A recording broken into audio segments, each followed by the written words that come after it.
A matsayinka na mai neman scholarship fa, ana buƙatar ka zama mutum mai highest level of excellence a komai, a integrity,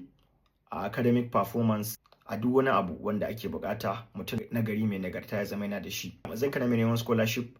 ba a buƙatan ka da documents masu matsalan sunaye wanda aka yi su cikin ganganci, rashin fahimtar ma inda duniya ta dosa wajen rubuta sunan mutum, ko kuma takardu waɗanda akwai matsalolin kwanan wata da kwanakin wata na aihuwa wanda watakila an yi shi ne kawai da gangan kawai saboda a rage shekaru ko na abu makamancin wannan. Mai neman scholarship ba a san shi da wannan, kuma duk wanda yake da irin wannan matsalolin a takardunsa, musamman wanda aka aikata da gangan, yana wahala kaga ya samu nasara.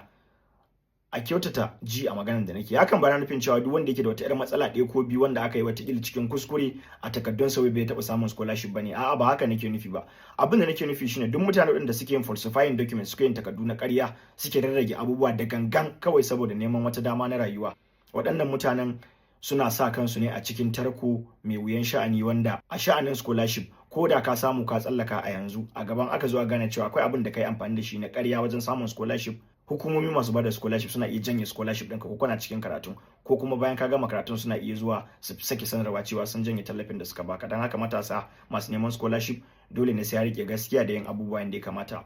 Ba a san mai neman scholarship da lumsaranci da rashin wayo da rashin dagewa wajen yin abu yadda ya kamata ba.